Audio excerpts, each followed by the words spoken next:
Section 6.6, Solving Radical Equations. So, like solving any equation, the point of solving radical equations is that we need to get the variable alone. We're solving for the variable. It's very important, especially with radical equations, that you check your solutions. We will be coming across solutions that don't work, and those kinds of solutions are called extraneous solutions. So let's take a look at this first example. The point is to get the x alone. We have to undo whatever's being done to the x.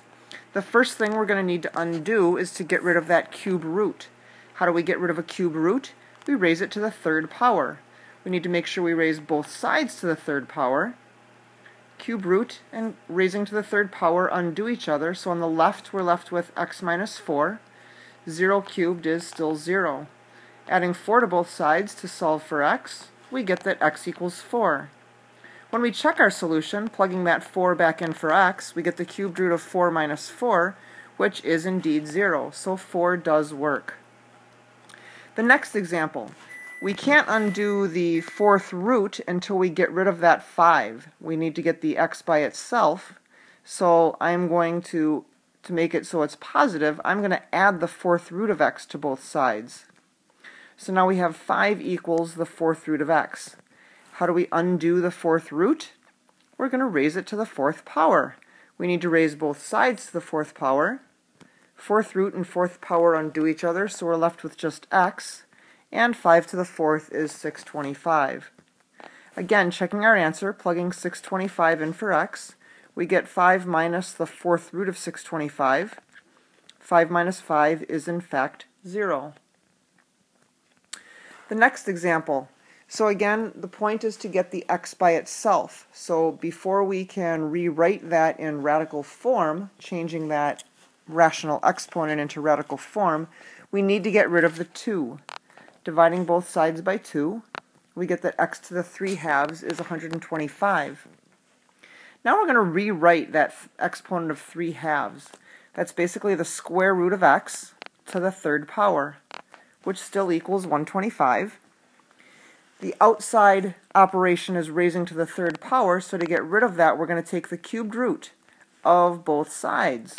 Again, realizing that the cube and the cube root undo each other, we're going to be left with the square root of x equals the cubed root of 125 is 5. Now how do we get rid of that square root around the x? Well, we're going to raise both sides to the second power. So again, the square root and the squaring undo each other. We're left with x, and 5 squared is 25. Now there's another way we could have done this. Recall that we could rewrite x to the 3 halves as the square root of x cubed. And again, this is still equal to 125. Now the outside operation is that square root. So we would square both sides first to get rid of that square root side. Squaring and square rooting undo each other, but we'd still be left with that x cubed. And then 125 squared you'd have to put in your calculator probably, and that's 15,625. Again, to get rid of the power of 3, we're going to take the cubed root of both sides, and we're going to end up with the same answer, x equals 25. Example 4. Again, our point is to get to the x. And so eventually we're going to have to get rid of that square root. But before we can square both sides, we should get rid of that 2. So we're going to subtract 2 from both sides. We're going to be left with the square root of 4x plus 7 equals 3. Now we can't add that 7 to both sides because the 7 is in the square root. So we need to get rid of the square root first. How do we do that? We square both sides. Again, make sure you remember to do the same thing to both sides of the equation to keep it balanced. Squaring and square rooting undo each other, so we're left with 4x minus 7 equals 3 squared, which is 9. And now this is a fairly simple two-step equation to solve. 4x equals 16, and we get that x equals 4.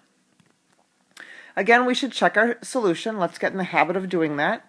So plugging the 4 back in for the x, 4 times 4 minus 7 underneath the square root plus 2. So we have the square root of 16 minus 7 plus 2. Square root of 9 plus 2 gives us 5, which is what the right side of the equation is. So the solution of 4 does indeed work.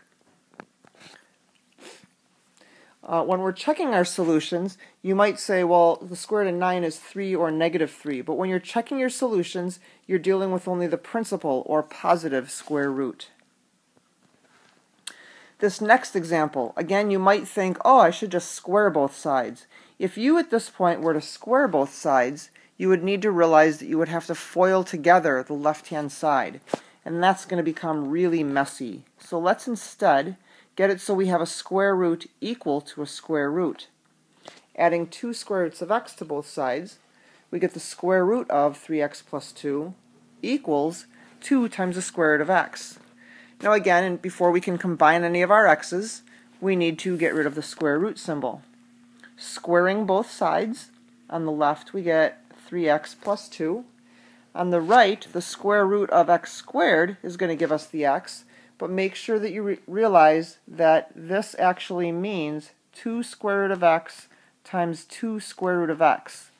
The square root of x times the square root of x gives us x, but the 2 times the 2, which we're also squaring, is where we come with that 4. So make sure that you don't overlook that. Again, we have a fairly simple 2-step equation to solve. Subtracting the 3x from both sides, we're going to get x equals 2. We can check our solutions now, and we're going to do that plugging in the 2 for the x. So we're going to get the square root of 3 times 2 plus 2 minus 2 times the square root of 2. And when we go through this, now you could put this into your calculator at this point and see that if we take the square root of 8 minus 2 square roots of 2, it'll give us to us as in a decimal. And when we subtract those, we would get 0. Or we can continue to simplify our square root and see that I have 2 square roots of 2 minus 2 square roots of 2, which is in fact 0. Example 6. This one is a little bit trickier. So we can't combine our x's because we have the square root of 2x. So we need to get rid of that square root sign first. We're going to square both sides.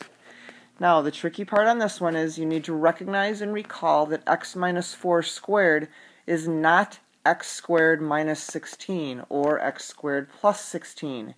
We must write out 2 of them and FOIL them together. On the right, the squaring and the square root undo each other, so we get just our 2x. When we FOIL on the left, we get x squared minus 4x plus 16. That's still equal to the 2x. Combining our like terms, and now we need to bring that 2x over to the other side. And so now we have x squared minus 10x plus 16 equals 0. And now we have a quadratic, so we're going to need to factor that. It factors as x minus 8 and x minus 2. Setting those factors equal to 0, we get x equals 8 and x equals 2. So let's check our solutions. First of all, let's check the 8. Plugging in 8. 8 minus 4 equals the square root of 2 times 8. So we get 4 equals the square root of 16. Again, looking at our principal square root of the 16, we get 4 equals 4. So 8 does indeed work. Now let's check 2. 2 minus 4 equals the square root of 2 times 2. 2 minus 4 is negative 2, equals the square root of 4. But again, we need to use the principal square root of 4, which is positive 2. Since negative 2 does not equal positive 2, 2 is not a solution. So our only solution is 8, and we're going to eliminate that extraneous solution of 2.